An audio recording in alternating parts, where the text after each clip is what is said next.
Let's talk about your first national assignments outside this country, even though you came back to also be on the National Reconciliation Commission as a member.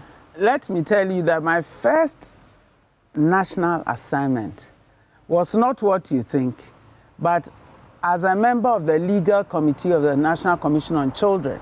Right. I represented Ghana on the Intergovernmental Committee of Experts on the Declaration of Welfare, the Rights and Welfare of the African Child. Right. So that was when I stood out as a Ghanaian.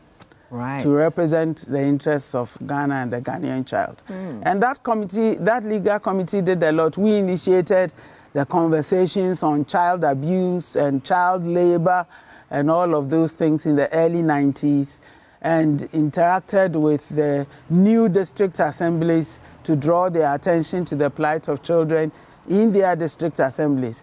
And I'm sure it's no surprise to you that Ghana was the first to ratify the rights of the Convention on the Rights of the Child. We had a lot to do with that. Right. Yes. Right. So that was the first assignment, really, on behalf of the children of Ghana. Yes. Right. Well, thanks to you, we've come a long way. But the assignment that I thought was the first national assignment, I guess, was widely reported also. Maybe that's why we skipped the very first national assignment. But you also went on to be on the National Reconciliation Committee. In fact, you were the youngest member then to be on the commission. They nicknamed me Baby Commissioner.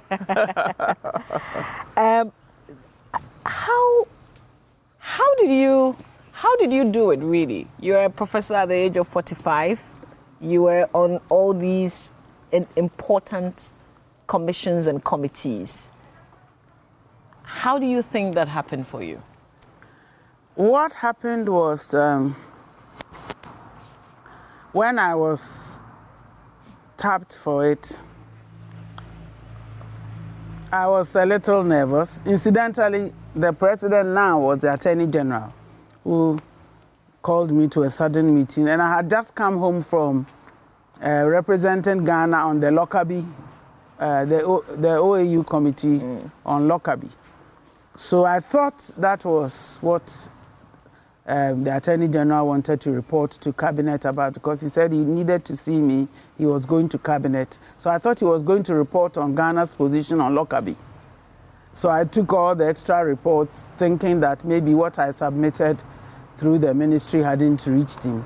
And I got there and he said, the president says to tell you that you should serve on this committee. I said, no, I'm too young.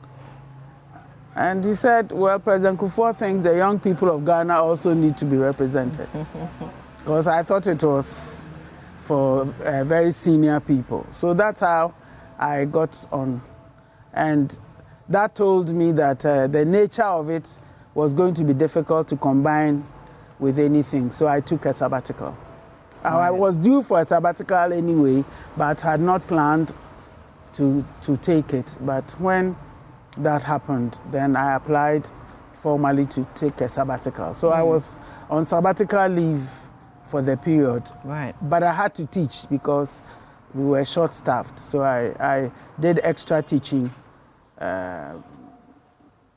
just to keep things going at the faculty. But I was on sabbatical leave officially. Right.